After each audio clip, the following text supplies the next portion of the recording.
agora, nosso bom Deus te guarde. Como estiveres pensando, nosso bom Deus te use. Onde te encontres na vida, que Deus te ilumine. Com quem esteja seguindo, nosso Senhor te guie. No que fizeres tu,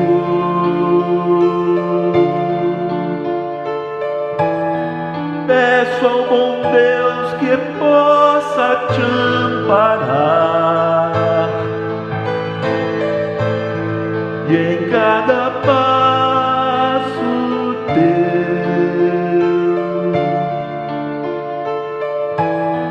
a mão de Deus virá te abençoar.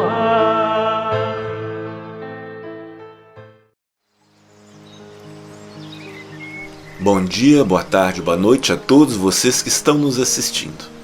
Nós vamos trazer para vocês hoje a quarta lei da sequência das leis morais, que é a lei de conservação. Todos os seres devem cumprir os desígnios da providência e foram dotados de meios para tal.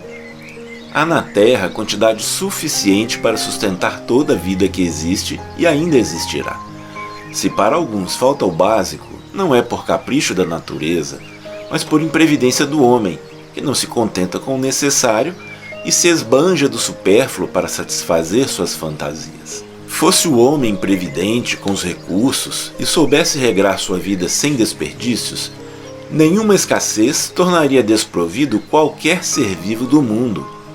Buscando suporte no Livro dos Espíritos, na questão 702, Kardec pergunta: o instinto de conservação é uma lei da natureza? Resposta: sem dúvida. Todos os seres vivos o possuem, qualquer que seja o grau de inteligência. Nuns é puramente mecânico e noutros é racional. E na questão 703, pergunta: com que fim Deus concedeu a todos os seres vivos o instinto de conservação? Resposta: porque todos devem colaborar nos desígnios da providência. Foi por isso que Deus lhes deu a necessidade de viver. Depois, a vida é necessária ao aperfeiçoamento dos seres. Eles o sentem instintivamente, sem disso se aperceberem. E na questão 704, pergunta: Deus, dando ao homem a necessidade de viver, sempre lhe forneceu os meios para isso? Resposta: sim, e se ele não os encontra, é por falta de compreensão. Deus não podia dar ao homem a necessidade de viver sem lhe dar também os meios. É por isso que faz a terra produzir de maneira a fornecer o necessário a todos os seus habitantes, pois só o necessário é útil, o supérfluo jamais o é.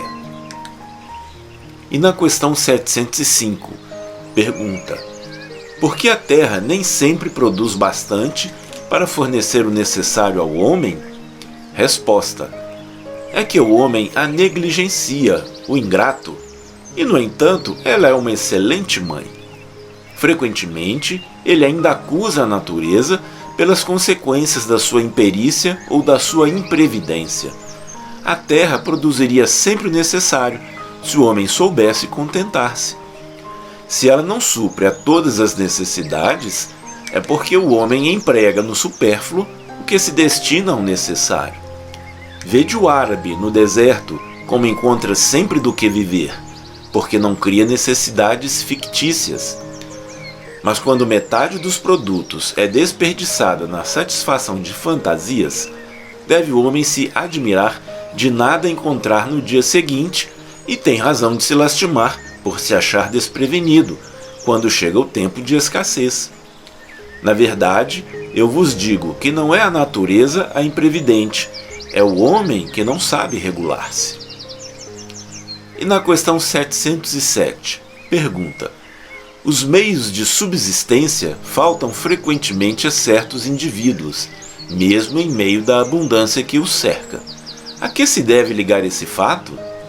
Resposta: ao egoísmo dos homens, que nem sempre fazem o que devem, em seguida, e o mais frequentemente a eles mesmos. Buscai e achareis. Estas palavras não querem dizer que seja suficiente olhar para a terra a fim de encontrar o que se deseja, mas que é necessário procurar com ardor e perseverança, e não com displicência, sem se deixar desanimar pelos obstáculos que muito frequentemente não passam de meios de pôr à prova a vossa constância, a vossa paciência e a vossa firmeza. E Kardec comenta: se a civilização multiplica as necessidades, também multiplica as fontes de trabalho e os meios de vida, mas é preciso convir que nesse sentido ainda muito lhe resta fazer. Quando ela tiver realizado a sua obra, ninguém poderá dizer que lhe falte o necessário, a menos que o falte por sua própria culpa. O mal, para muitos, é viverem uma vida que não é a que a natureza lhes traçou. É então que lhes falta a inteligência para vencerem.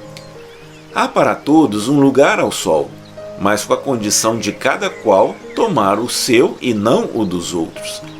A natureza não poderia ser responsável pelos vícios da organização social e pelas consequências da ambição e do amor próprio. Seria preciso ser cego, entretanto, para não se reconhecer o progresso que, nesse sentido, têm realizado os povos mais adiantados, graças aos louváveis esforços que a filantropia e a ciência, reunidas, não cessam de fazer para a melhoria da condição material dos homens e, malgrado o crescimento incessante das populações. A insuficiência da produção é atenuada, pelo menos em grande parte, e os anos mais calamitosos nada têm de comparável aos de há bem pouco tempo. A higiene pública, esse elemento tão essencial da energia e da saúde, desconhecido por nossos pais, é objeto de uma solicitude esclarecida. O infortúnio e o sofrimento encontram lugares de refúgio. Por toda parte, a ciência é posta em ação, contribuindo para o acréscimo do bem-estar. Pode-se dizer que atingimos a perfeição? Oh, certamente que não. Mas o que já se fez dá-nos a medida do que pode ser feito com perseverança. Se o homem for bastante sensato para procurar a sua felicidade nas coisas positivas e sérias, e não nas utopias que o fazem recuar em vez de avançar. E agora traremos para vocês palavras de Divaldo Franco abrangendo esse tema Lei de Conservação, onde ele vai falar mais especificamente sobre a preservação da natureza. Vamos lá.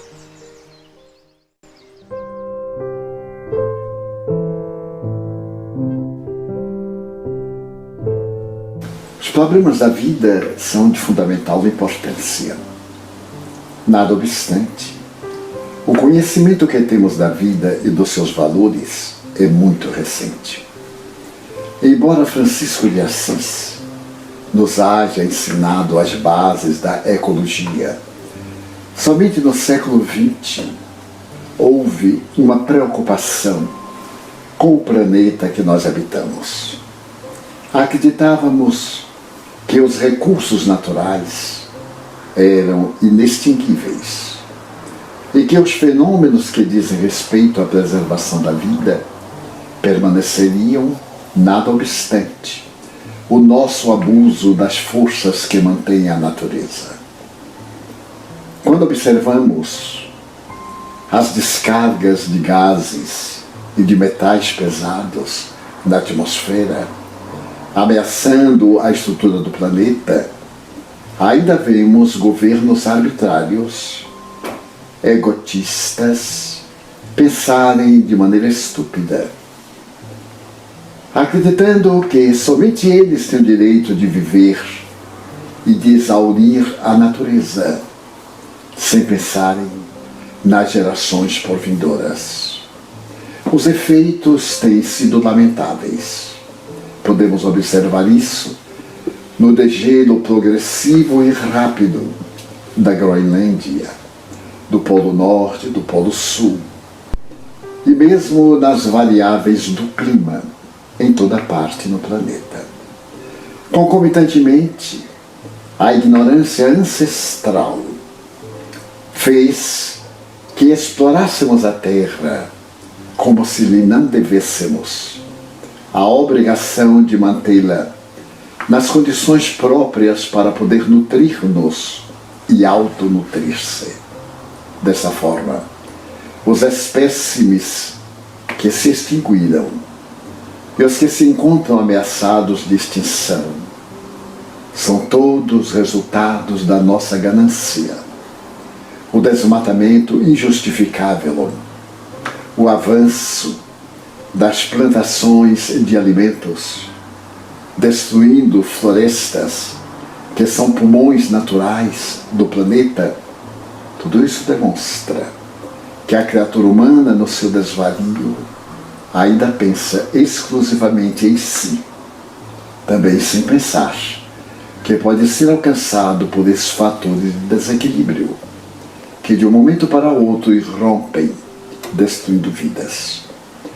O Espiritismo, sendo a doutrina de preservação da vida e de seu engrandecimento, convida-nos a compreender que o amor ao próximo não é apenas à criatura humana, mas é a tudo aquilo que respira ou não e que está perto de nós.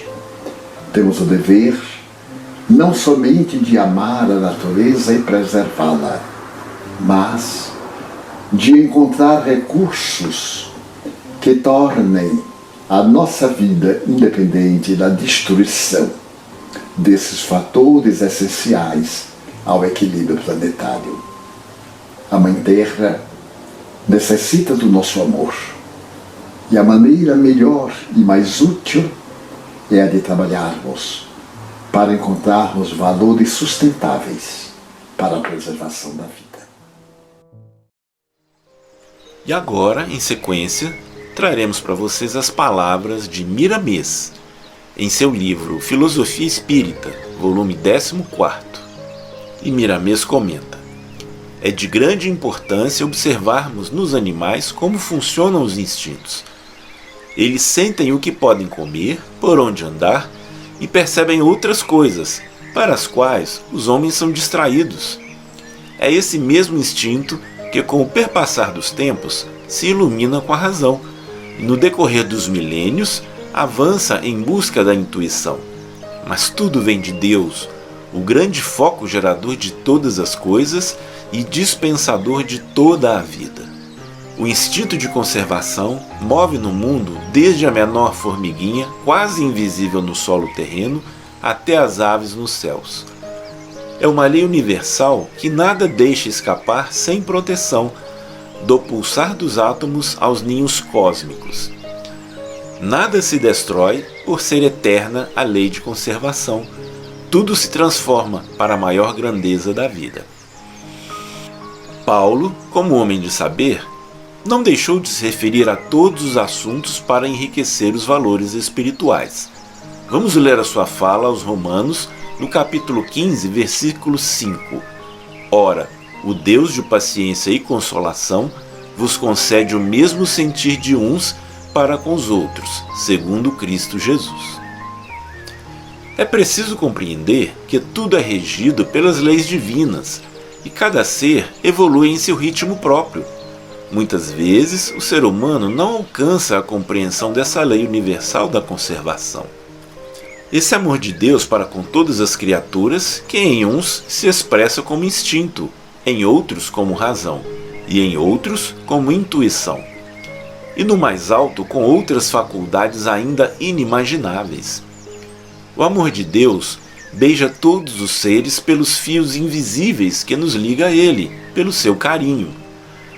Vamos conservar também, encarnados e desencarnados, em nossos corações, a gratidão por esse ser incomparável que chamamos de Pai, e por aquele que Ele nos enviou por amor, ao qual chamamos Jesus. As leis se encontram estabelecidas na criação e são acionadas pelas inteligências em que Deus confiou, e todos nós, já despertos, poderemos cooperar nessa engrenagem divina de ajudar naquilo que devemos fazer. Se quem semelha colhe, basta isso para que possamos operar nas coisas nobres da vida. A doutrina espírita é a voz da espiritualidade superior a nos convidar para fazer tudo com perfeição, que essa perfeição nos acompanhará em todos os caminhos. Estudemos os instintos de conservação, que nele se encontram as raízes de todos os dons que buscamos por evolução espiritual. E assim concluímos esse nosso estudo de hoje sobre a lei de conservação, esperando ter trazido uma luz sobre o assunto. Agradecemos por sua atenção.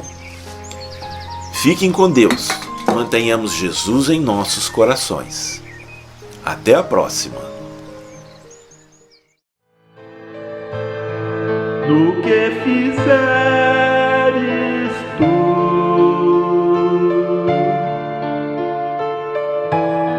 peço ao bom Deus que possa te amparar, e em cada passo teu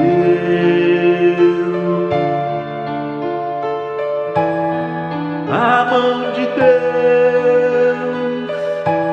virá te abençoar.